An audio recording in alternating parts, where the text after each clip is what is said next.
A atração a seguir é recomendada para todas as idades.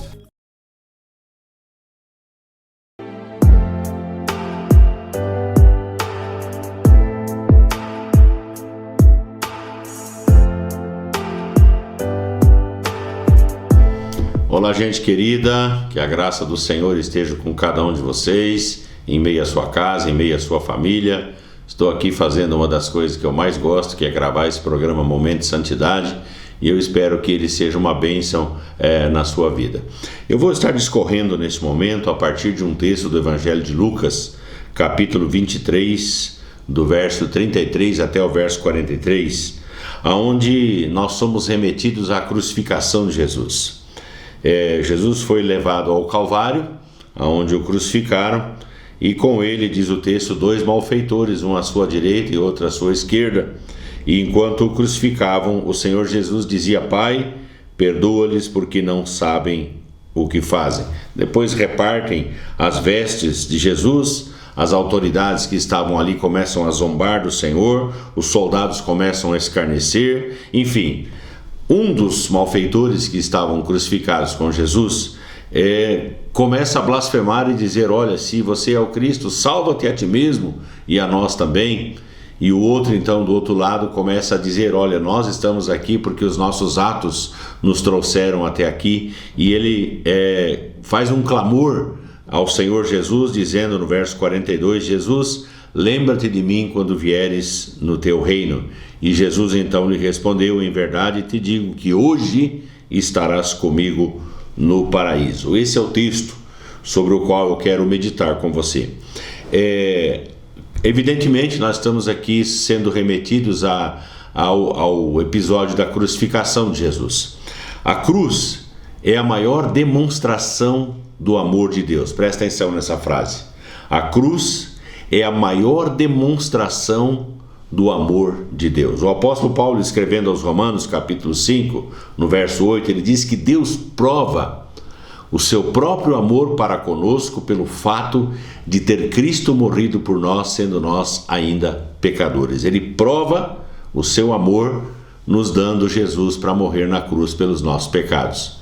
Em João capítulo 3, no verso 16, diz que Deus amou o mundo de tal maneira que ele deu o seu filho unigênito, o seu único filho gerado. Você e eu somos filhos adotados. Deu o seu filho unigênito, único gerado, para que todo aquele que nele cresce não pereça, mas tenha a vida eterna. Ele entregou o seu filho Jesus para morrer na cruz por amor a mim e por amor a você. A primeira palavra de Jesus na cruz, entre as 7 que ele falou, está registrada aqui nesse texto que eu parafraseei para vocês, de Lucas capítulo 23. No verso 34, Jesus diz: Pai, perdoa-lhes porque não sabem o que fazem.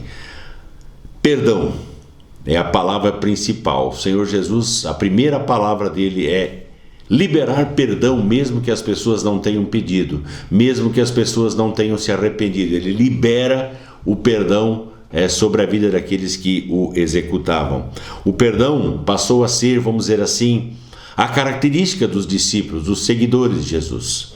E a segunda palavra que ele menciona na cruz, está no versículo 43 de Lucas 23, que é uma palavra que abre as portas do paraíso, as portas do céu, para aquele ladrão crucificado ao seu lado. Somente Jesus tem o poder de abrir o céu para alguém. Nenhum mérito, nada de meritocracia, nenhum feito estupendo pode garantir ou abrir, nenhuma boa obra pode abrir a porta do céu, a não ser o Senhor Jesus, por seu ato redentor na cruz. Então a segunda palavra de Jesus aponta para o paraíso.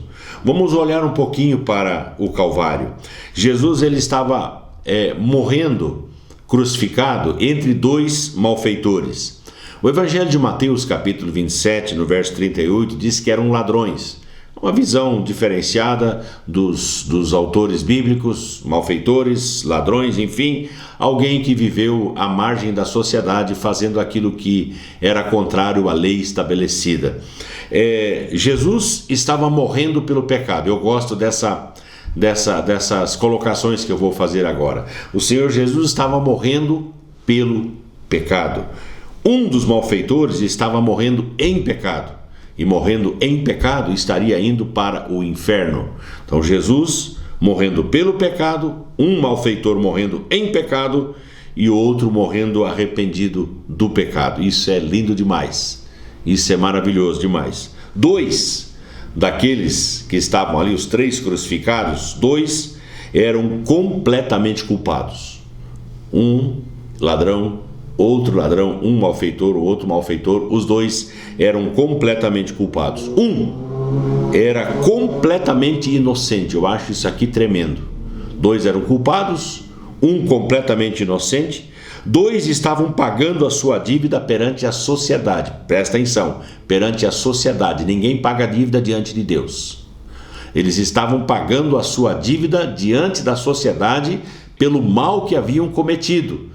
Por suas atitudes erradas, eles estavam sofrendo as agruras da justiça. Então eles estavam ali condenados por seus atos ilícitos. 2 estavam pagando então a sua dívida perante a sociedade e um estava pagando a nossa dívida pelo pecado, que é o Senhor Jesus. Ele morreu em meu e em seu lugar, para que nós tivéssemos vida em abundância, vida plena e pudéssemos herdar a salvação eterna com o Senhor. O que o Calvário nos revela? Primeiro, são 2 coisas que eu quero falar a partir de agora. A primeira delas, o Calvário nos revela 2 homens na mesma condição. 2 homens na mesma condição. Um deles, um dos malfeitores, zombava de Jesus e do seu ato redentor. Verso 39, verso 40 desse texto, nos fala que um deles dizia: não és tu o Cristo? Salva-te a ti mesmo e a nós também. Respondendo-lhe, porém, o outro repreendeu-o, dizendo: nem ao menos temes a Deus, estando sob igual sentença? Nós, na verdade, com justiça, porque recebemos o castigo que os nossos atos merecem. Um deles zombava de Jesus e do seu ato redentor. O outro estabeleceu aqui 2 grandes verdades. A primeira delas, uma verdade espiritual. Falando de Jesus, ou do centro, Jesus, nenhum mal fez. Então ele estabelece aqui uma grande verdade sem nunca ter andado com Jesus, sem nunca ter ouvido uma pregação de Jesus sequer. Ele reconhece e estabelece uma verdade espiritual. Nenhum mal fez, ele é inocente e está morrendo aqui em nosso lugar. Então essa foi a primeira verdade que ele estabeleceu. A segunda, ele reconheceu a sua própria culpa. Nós estamos aqui com justiça, dizer, os nossos atos nos trouxeram aqui, ou seja, nós procedemos ilicitamente, nós cometemos atos vergonhosos, nós defraudamos pessoas, nós roubamos pessoas. Então nós estamos aqui com justiça, os nossos atos nos trouxeram aqui. Então ele reconhece a sua própria culpa. E talvez, eu não sei, mas é o que eu percebo no meu ministério pastoral, conversando com as pessoas têm a tendência natural de achar que elas são inocentes. Elas têm a tendência natural de achar que não, comigo está tudo certo, está tudo bem, eu não roubo, eu não mato, eu não defraudo. E nós temos uma verdade difícil de ser assimilada, que o próprio apóstolo Paulo trabalhou na sua carta aos Romanos, capítulo 3, no verso 23, dizendo que todos pecaram. Desde Adão e Eva, todos pecaram, todos estão debaixo da mesma sentença de pecado. Todos são culpados. O Salmo 14, o verso 2 e o verso 3, diz que o Senhor, ele olha dos céus e ele vê que os homens todos, a uma, se corromperam e se extraviaram.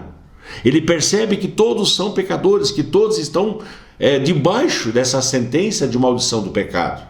Todos pecaram, e todos, diz o apóstolo Paulo no verso 24, capítulo 3 de Romanos, todos carecem da glória de Deus. E eu, como gosto do texto grego, glória é doxa, que não é a imagem, mas é o resplendor visível, ou seja, aquilo que Deus é na sua essência. Todos pecaram e todos carecem da glória, da presença, da essência restauradora do Senhor. Isso eu acho tremendo, eu acho fantástico. Então todos nós, você e eu, estamos debaixo de uma mesma sentença e de um mesmo anseio, debaixo de uma mesma sentença e debaixo de uma mesma necessidade, que é ter a glória do Senhor reflexa na nossa vida. Somente Jesus pode comunicar essa glória de Deus. Então esse é o primeiro ponto. Segundo ponto, o Calvário ele nos revela dois homens pedindo a salvação. Os dois, tanto um malfeitor como o outro, estavam clamando pela salvação. Um, porém, queria apenas a salvação temporal, que é onde a maioria das pessoas se enquadram, porque elas querem apenas e tão somente o livramento da situação aflitiva, daquela situação em desagrado. Elas querem passar por aquela situação e então ele começa a gritar ou blasfemar contra o Senhor Jesus, né? Pedindo que o Senhor o livrasse da cruz, livrasse ele mesmo, Jesus, e o livrasse da cruz. Então é o que nós pregamos e ensinamos sobre o livramento da situação vivencial. As pessoas querem livramento apenas temporal, sem pagar o preço de um comprometimento real e efetivo com o Senhor Jesus. Esse tipo de oração ou de clamor não salva ninguém. Ele apenas livra temporariamente. Talvez alguns digam, tá, mas Jesus não livra das situações aflitivas? Sim. O Senhor não cura, não restaura? Sim. O Senhor não dá livramento daquilo que traz angústia ao coração? Sim. O problema está naqueles que buscam apenas e tão somente isso. E essa é a questão a que eu estou me referindo. Por que eu falo isso? Porque o outro, ele não estava pensando apenas em descer da cruz, ou sair da cruz, ou se livrar daquele sofrimento atroz. Ele estava preocupado com a sua salvação eterna. Por quê? Porque ele diz, lembra-te de mim quando vieres no teu reino. Alguém que nunca tinha ouvido falar de Cristo, alguém que nunca tinha ouvido uma pregação sua, pediu que o Senhor lembrasse dele quando viesse no seu reino. Então ele reconhece o senhorio de Cristo, se arrependeu do seu pecado, e essa é a diferença entre os dois malfeitores, a convicção de pecado. Presta atenção, a diferença entre os dois malfeitores foi a convicção de pecado. Um queria apenas livramento temporário, o outro queria o livramento eterno. A convicção precede a conversão. Olha só, a convicção precede a conversão. A verdadeira conversão, ela acontece à medida que a pessoa se convence de que ela está em pecado e que precisa mudar de vida. O que nós aprendemos com esse malfeitor arrependido? Presta atenção no que eu vou te passar agora. Primeira coisa, ele admitiu o pecado e aceitou Cristo como Salvador. No momento final da sua vida, nos últimos suspiros, ele reconhece a Cristo e o aceitou como seu Salvador pessoal. Não existe salvação fora de Cristo. A salvação vem pelo crer, a salvação vem pelo confiar, a salvação vem pela entrega da vida ao Senhor Jesus. Essa é a primeira coisa. Segunda coisa, ele antecipou a ressurreição de Jesus. Lembra-te de mim quando vieres no teu reino. Então, ele olha para Jesus morrendo crucificado e fala para ele, quando vieres no teu reino, lembra-te de mim. Então, ele estava crendo que Jesus morreria, mas que ele ressuscitaria, que ele voltaria na sua glória. Isso é tremendo, isto é fantástico. Isso só pode ser gerado no coração da pessoa pela ação do Espírito Santo. Não há outra explicação, não há outra maneira de explicar isso para você. Terceira coisa, esse malfeitor antecipou a sua própria ressurreição, porque ele disse, lembra-te de mim quando vieres no teu reino, lembra-te de mim. Ou seja, eu vou morrer daqui a pouquinho, mas quando o Senhor chegar, quando o Senhor voltar no seu reino para estabelecer o reino de Deus, lembra de mim. E o Senhor Jesus disse, hoje estarás comigo no paraíso. Então, a quarta coisa que nós aprendemos, ele olhou para Jesus na sua humilhação e enxergou nele o rei que estaria voltando. Nós cantamos na igreja, o rei está voltando, o rei está voltando, a trombeta está soando, o meu nome a chamar. Quantas vezes nós não cantamos esse hino na igreja? O Rei, o Senhor Jesus, ele está voltando. Ele olha para Jesus na sua humilhação, ele estava sendo humilhado, quebrantado.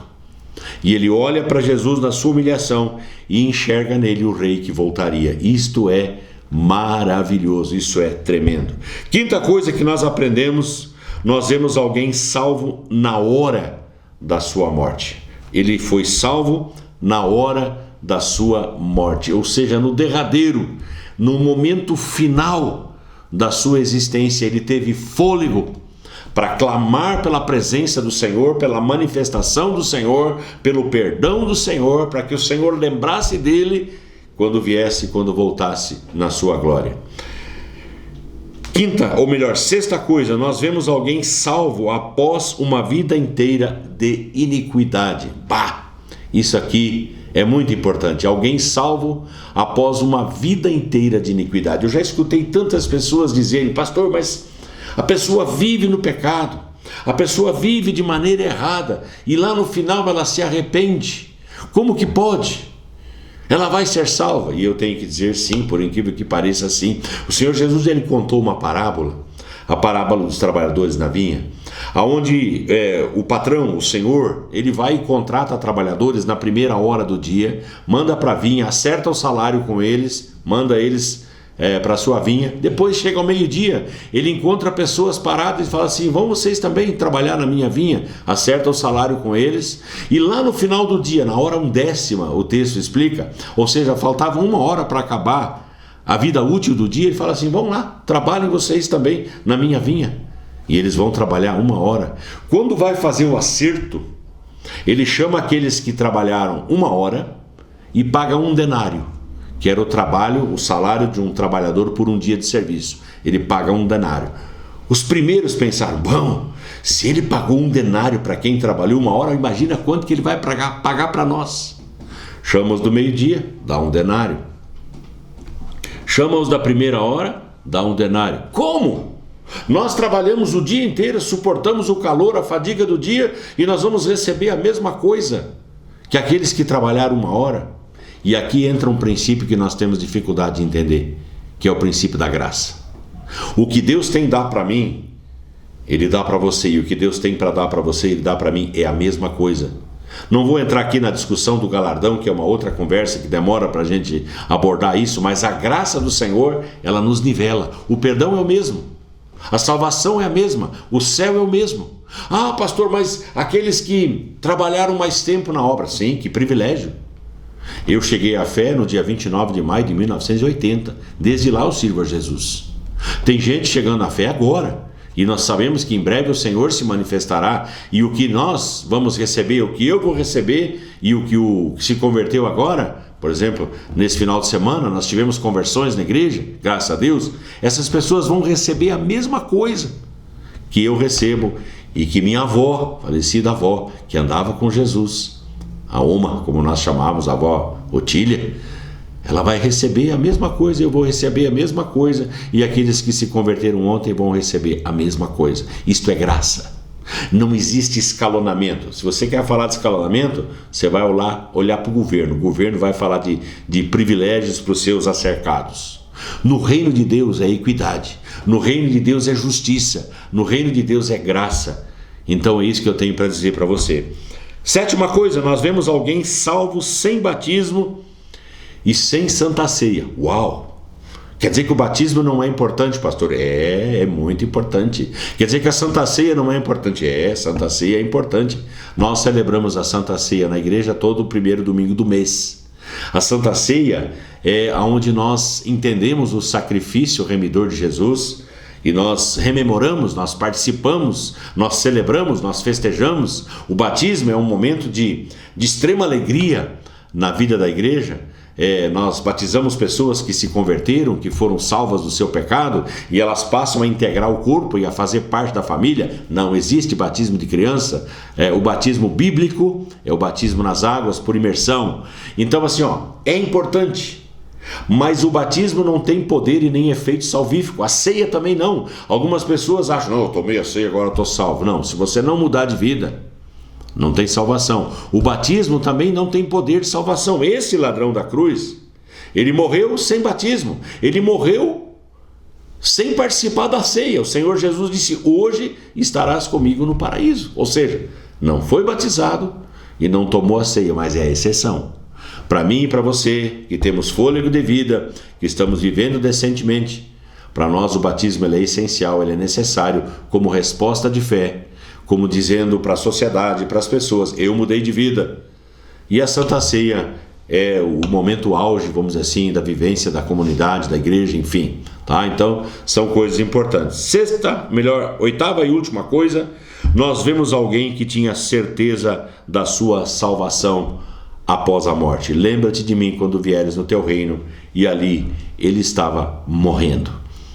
Certeza da sua salvação após a morte. Essa é uma segurança que você e eu podemos ter. Nós estamos seguros em Cristo. Nós estamos guardados em Cristo, aguardando sim a ressurreição dentre os mortos no último dia. É a nossa esperança, é a nossa fé. É assim que nós vivemos cada dia, confiando no Senhor, sabendo que tudo que temos para receber vem do seu trono, vem da sua mão, vem da sua presença. Tá bom, gente? Que Deus abençoe a sua vida. Vamos orar. Paizinho, mais uma vez, muito obrigado por chegar aqui e poder compartilhar da tua palavra com tanta liberdade, anunciar os grandes feitos do Senhor e tudo aquilo que o Senhor Jesus conquistou na cruz por nós. A nossa salvação está amparada no sacrifício da cruz. A nossa esperança está na ressurreição dentre os mortos, quando o Senhor Jesus voltará na sua glória para buscar a sua igreja. É a nossa fé, é naquilo que nós nos firmamos, e eu oro, Pai, para que essa casa, essa família, essa pessoa que assiste a essa programação, ela possa render a sua vida ao senhorio de Cristo e viver na esperança da vida eterna. Em nome do Senhor Jesus, nós assim oramos e nós agradecemos. Amém e amém. Gente querida, fiquem todos debaixo da graça e da paz do Senhor Jesus.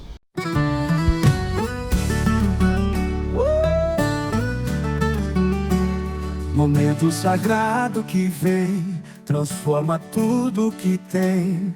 Coração se abre então, para seguir na missão. Restaurando cada alma, trazendo paz e calma. Vida nova renasceu, fé no amor que cresceu. Ó Jesus, nosso guia, amor e fé todo dia. Gratidão no coração, para sempre em oração. Luz divina brilhar, nos faz juntos caminhar, transformando o coração para sempre em oração. Luz divina brilhar, nos faz juntos caminhar, transformando o coração em cada gesto uma canção. Cuido com carinho do nosso irmão vizinho, com fé a nos erguer, amor ao próximo viver. Ó Jesus, nosso guia, amor e fé todo dia. Gratidão no coração, para sempre em oração. Programa Momento de Santidade, Nova Era TV, lá de Santa Catarina.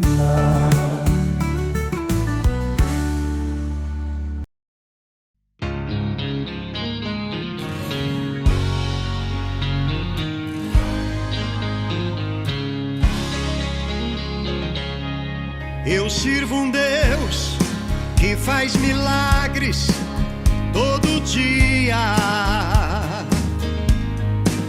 Ele é o Deus que faz sinais e maravilhas. Só Ele é Deus sobre a terra e o céu. Ele é grande, Ele é bom e fiel. Ele me deu todo o amor do céu, tão divino. Seu Filho Jesus, que naquela cruz mudou meu destino. Quando eu pensei estar só, não estava, porque o meu Deus me acompanhava. Ele é o que eu preciso todos os dias.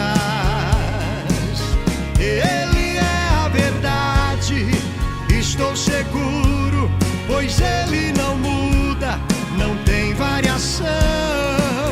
Esse é o Deus que eu tenho comigo no meu coração.